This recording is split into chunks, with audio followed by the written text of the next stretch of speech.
Hi. I hope this isn't too forward. I was just having some trouble sleeping and I heard your guitar. Oh, no, please. Come please. and say okay. To be entirely truthful, I was having difficulty sleeping also. Entirely truthful. Well, that's a concept. Would you like a drink? Oh, no, thank you. I don't drink. Well, unless it's the obligatory toast to the Queen's health. So you don't lie and you don't drink? No. Oh, you're a rare specimen, Constable. Oh, I shouldn't think so. You know, not all men are... Oh, like my husband, Dwight. You know, underneath it all, he's a good man.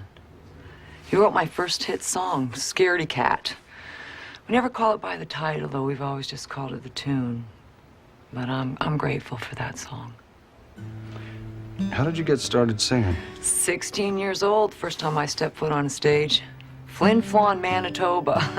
There was about 20 people in the audience, but I knew right then what I was going to do with my life.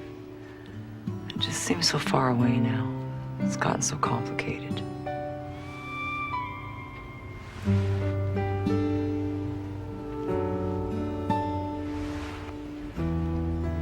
Were you at the Strattinger building today? I'm divorcing Dwight. My lawyers are there. How'd you know? Pine Needle. They have a magnificent northern pine in the lobby. I often go there if I'm homesick. So do you have a home up north? Mm-hmm. Yeah. Well, it's a cabin, actually. Well, lean-to, really. Well, maybe I can see it sometime. That would be nice.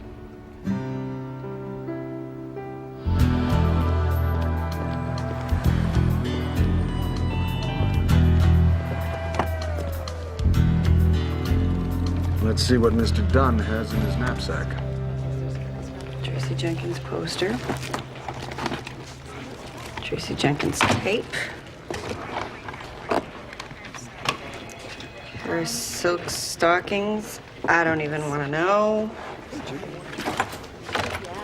2 unopened Tracy Jenkins CDs.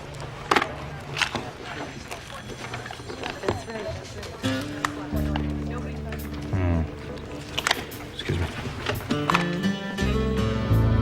We got a piece of tape that puts you in the bar. There were a lot of other people in that bar, mister. We searched your room. We found this in your closet.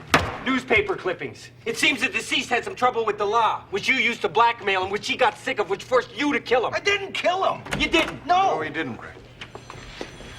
Come on, Fraser. I'm really laying on the lumber here. I realize that, and I apologize, but he is telling the truth. He's innocent. Yes, sometimes he'd bring me stuff. Stockings and stuff, and sometimes he'd get them. Except some stuff he couldn't get, like I really, really wanted a pair of her. Save it, mushmouth. Don't tell my mom, okay, mister? Outside. Someone ought to check that guy's freezer. So if our clocks tally, our little extortionist was at the other end of the street buying a CD when the guy was killed. And the clocks do tally, sir, and the clerk identified him from a photograph.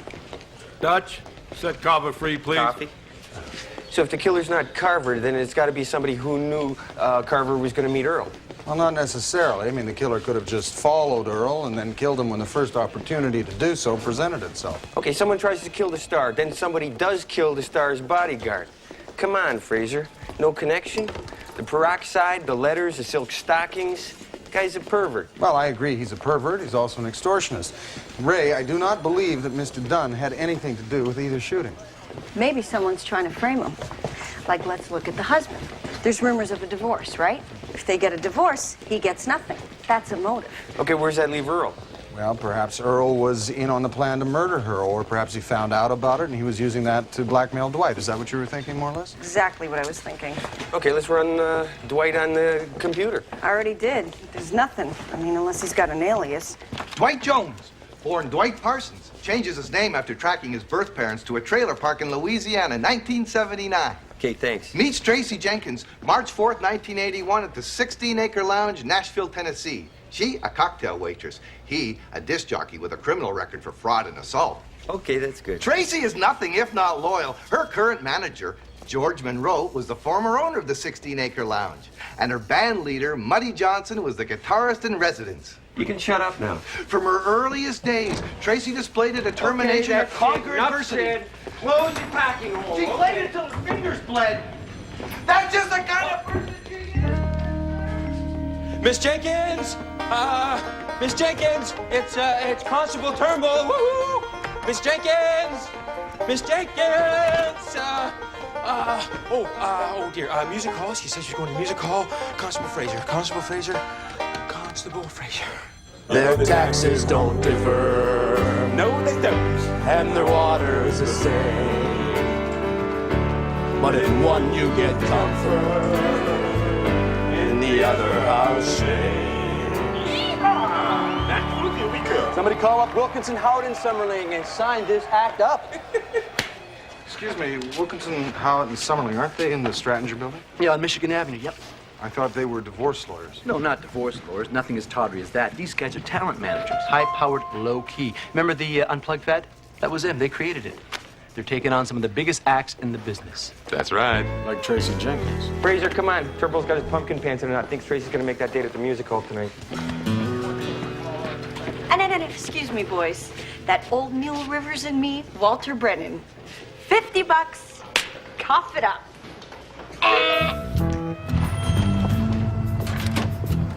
Excuse me, Mr. Muddy. Sorry, I'm late for a rehearsal. I gotta go, man. Check 2 1 2.